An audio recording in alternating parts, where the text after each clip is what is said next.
Hi, I'm Taylor Smurl, And I'm Tommy Smurl. and this is Neat. Neat.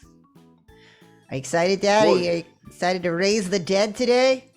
Boy, I say I've got a bar full of bottles and mixes and syrups and juices and just ready to put this sumbitch together. Yeah, it's like we're if you listen to an episode on the history of zombies, not the Walking Dead. There's a little bit of that in there, but it's mainly about the cocktails. There's several iterations that we've recorded through history, so I thought today we could make the original one, and then one of the more modern versions of it as well, which each one has like 10 ingredients. I don't know, and they're different. Yeah, in a lot of annoying stuff ways. going on there.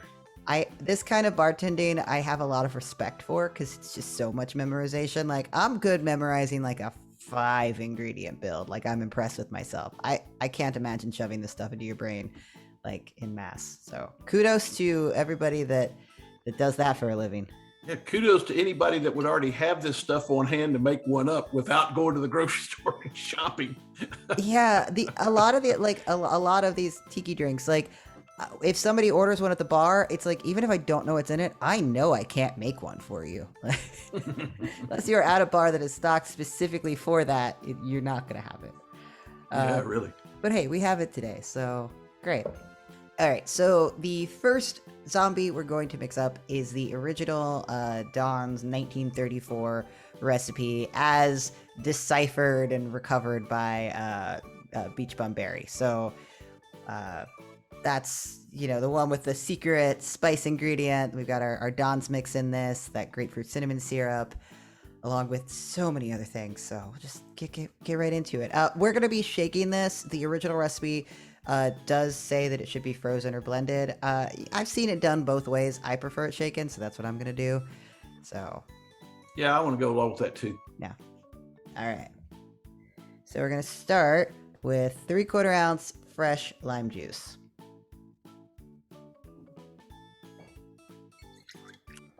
All right. And then a 1/2 ounce of falernum. That is that spiced lime, clove, sugar, syrup. Almond too. Yes. 1/2 ounce, huh? 1/2 ounce. Like a lot of almond liqueurs, there are a lot of falernums out there that don't have any almonds in them whatsoever. So if you have a nut allergy, you can probably still find a falernum that is flavored with a fake almond flavor. Sometimes you feel like a nut and sometimes you don't. Sometimes it'll kill you. A 1/2 ounce of our Don's mix. So this is 1 part cinnamon syrup to 2 parts grapefruit juice. Got mine mixed up. It's a lot of work for a 1/2 ounce. Boy, I'll say. Makes you want to use more just because you went to the trouble. Right? All right, I'm ready to do a bar spoon of grenadine, or if you want to do like a 1/4 ounce, that's fine. Bar spoon of grenadine coming right up. And 6 drops of Pernod or absinthe. So I'm going to use an ounce of that instead of drops. I don't have a dropper. Yeah, I don't have one either. 1/4 ounce of absinthe. There's my That absinthe. last little line there. Absinthe makes the drink grow stronger. A lot of things do in this one. And then a couple dashes of Ango. So this has 3 rums in it. You're gonna do 1.5 ounces of an aged Jamaican rum, 1.5 ounces of a Puerto Rican rum, and then 1 ounce of an Overproof rum. So whatever you can find that fits the bill there. So it's 1.5 ounces of your Jamaican and your Puerto Rican, and then 1 ounce of Overproof again. You got Myers original dark rum. Nice, is good.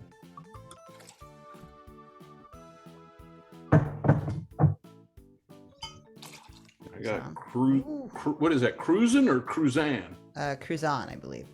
Cruzan. I got their hurricane proof overproof. Got my Ray and Nephews, my Kingston, Jamaica rum. This is my Overproof.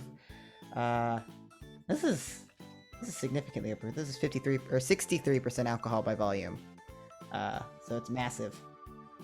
This is 137 proof. So I It was think fire. it's all in there, right? We Got everything? Got 3 rums. We got Pernod. We've got bitters. We've got falernum. We've got Don's mix. We've got lime juice. We've got grenadine.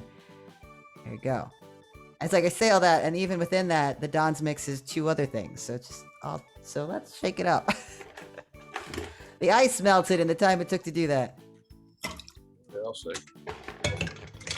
There are like speed bartending competitions where people make tiki drinks that just blow my mind. That like just trying to do a drink like this, free pouring everything, like not measuring, and come out like in like a minute with this. Cheers.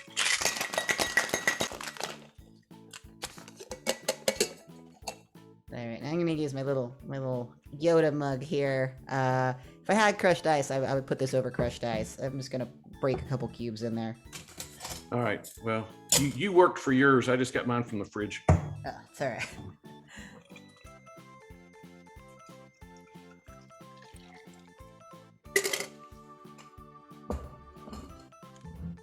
All right, garnish.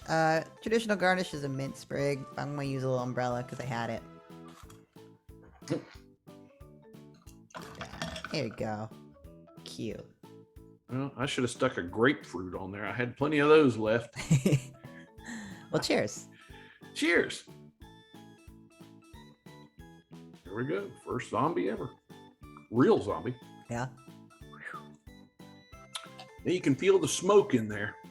Yeah, it's super boozy. There's no doubt how much alcohol in there. I do think it's like the flavor works out really pleasant. It's nice and spicy. Like you get that like good earthy spiciness to it. I think the a little bit of Pernod or absinthe comes through nicely. Kind of plays with that. It's not a lot of grapefruit, but I think it's enough, especially if you're using fresh grapefruit. So I do think like you get some nice fruity flavors in there, but there is no denying that you're drinking a lot of booze as well. Yeah, you know, sometimes in a bar you get a drink and you drink it and you're not sure if there's really any alcohol in it or not. You would know that there was alcohol in this. You know, it's just like in some of those bourbon drinks we mixed and they said it's a bourbon forward drink. You know it's in there. Yeah. Yeah, and you know, but the thing is with those bourbon forward drinks, you know, you're maybe getting 2.5 ounces of straight spirit. You're just not mixing it with a lot. In this, you're getting 4 ounces of straight spirit, one of which is overproof, and you're mixing that. Yeah, it's a double, if not even more so. Like, and then you're adding with that things that can be alcoholic. You know, sometimes my grenadine isn't alcoholic, but it can be. Same with falernum. The Pernod is alcoholic. Like, so you're definitely adding other things in there that could up that a little bit. So yeah, there you go. But you know, it. With all that alcohol in there, if you're just drinking that glass of alcohol, that would be rough. But those things that are in there with it, all those juices and other things, they really offset it very well. So yes, it's still a boozy drink, but it's not like, you know, overpowering. Yeah, it's a good thing my barback's not here tonight because I think she would like this, and I'm afraid she would like it too much. Yeah, I did something about... I'd be making them all night. I mean, I want to keep drinking this. I'm like, we got another drink to make, and we're doing another video after this. I was like, I can't finish this. I want to. One more sip. Something about like fruity but really alcoholic drinks just make me want to be like by a beach. You know, like that feels Don like the Beach? appropriate, huh? Like Don Beach. Not hanging out with Don Beach. Nothing against him. He's dead, so. That would be a real zombie. He's a real son of a beach. All right. Speaking of sons of beaches, we've got the 1956 iteration of the zombie. It's the third of the recorded Don Beachcomber iterations of the zombies. He just kept remaking it because people kept figuring it out, I guess. I don't know. So we're going to try that one. It looked better than number 2, so I voted for number 3. I went with number 3 just because number 2 had even more extra things in it. This one was at least a little similar, just being honest. Yeah, that's true. All right, let's get set up for that. Yeah. All right. Let's see how this 1956 Zombie is a little bit less alcoholic. It sobered up a little bit in the couple decades. All right, so to start, we're gonna do 1 ounce and 1/4 ounce of your Puerto Rican rum, or your gold rum, or your light rum, whichever your lightest rum is. 1 ounce and 1/4. Yeah, weird measurement, but all right. Yeah. All right. And 1 ounce of your dark Jamaican rum, or dark rum. This stuff looks pretty good. I gotta taste it on its own at some point. Myers. Yeah. And then 1 ounce of your Overproof rum. Here comes the Big Daddy.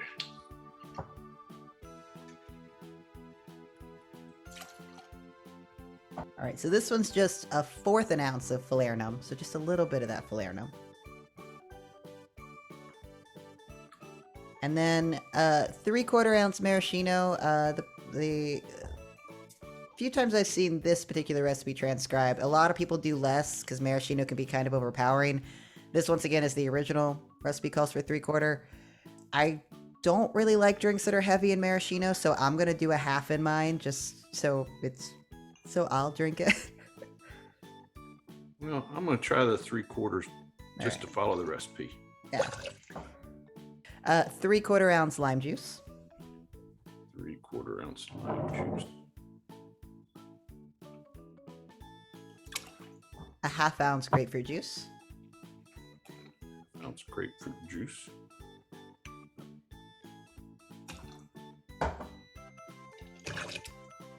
An 1.5 ounces of unsweetened pineapple juice. Heavy on the pineapple juice, huh? Yeah, well, this has a lot more juice in general. I can already see how this one's going to be a lot lighter. All right, and then just one of those little bar spoons of grenadine again, or a 1/4 of a teaspoon is what it calls for, which is really just a dash. And then just like last time, just a couple drops of Pernod or absinthe. It says 1/8 of a teaspoon. I don't know who has 1/8 of a teaspoon hanging around behind a bar, so I'm literally just gonna add a little couple drops from the bottle. All right, and last but not least, a couple dashes of Vango. All right. Ice it up. Yep.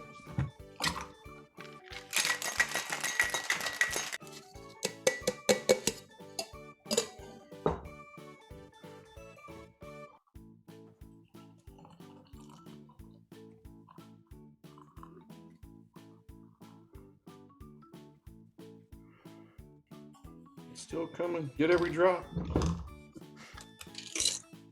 This time I've got an Ewok. Another one like the other one. Boy, this one turned out a lot foamier. Yeah, that's the pineapple. Pineapple foams up real nice in a drink. Oh, yeah, that looks good. Yeah.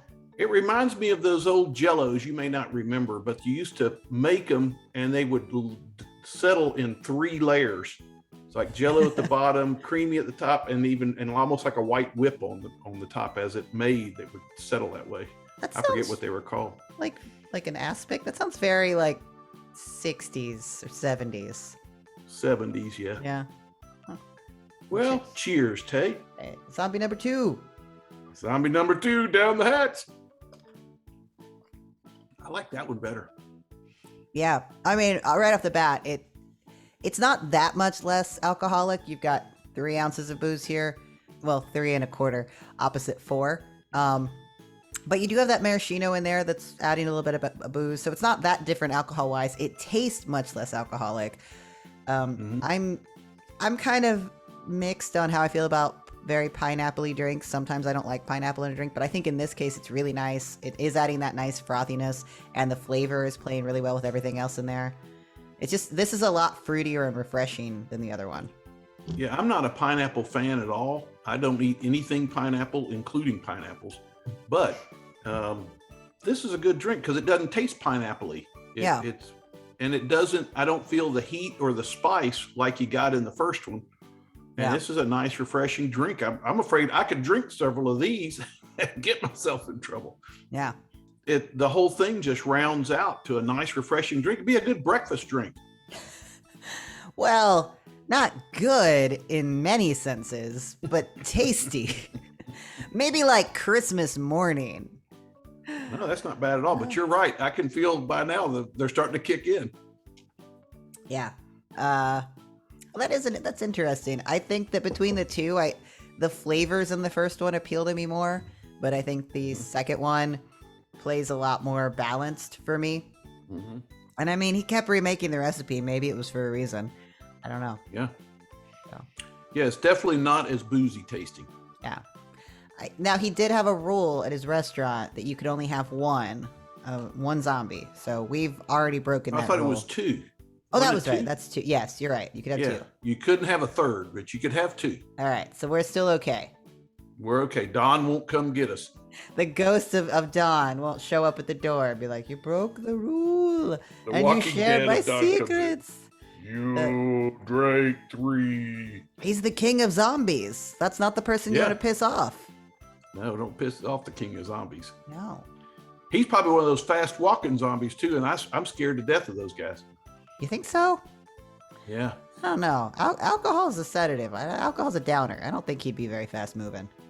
Yeah, he was probably more of a smooth talker than a fast walker. So there you go.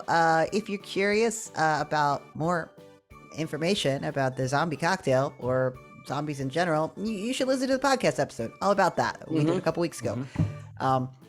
And if you want to make these specific recipes, I will post them down below, of course. There you go. Yeah, just have a lot of ink in your pen when you go to copy them down. Yeah. Be prepared. Big shopping list, these drinks. Thank you, Dad, for being here. Well, thank you, Tater, for zombieing me. Anytime. Thank you, everybody, for joining us. If you want to find us on social media, we are Neat Boozecast on Twitter and Instagram. You can email us at neattheboozecast@gmail.com. And if you want to join our Patreon, we just sent out rewards for the last couple months, but you can get stickers and coasters and bespoke cocktail videos made for you. So check that out if you're interested. Thank you to all of our active patrons over there. You all are amazing. And if you want to discuss zombies, both the literary sense or the imbibable sense, you could do that in a group. Meet the Boozecast group on Facebook. There you go. So go there, talk about zombies. And of course, if you want to know when we post these videos, you can you can subscribe, you can turn on notifications. That'd be awesome. That helps the channel. Smash a button. Smash all the buttons if you want. All right. But thanks again. I have been Taylor Smurl. I've been Tommy Smurl. And this has been Neat. What would you do if you had a zombie and a corpse reviver? That kind of gives you the same thing, doesn't it?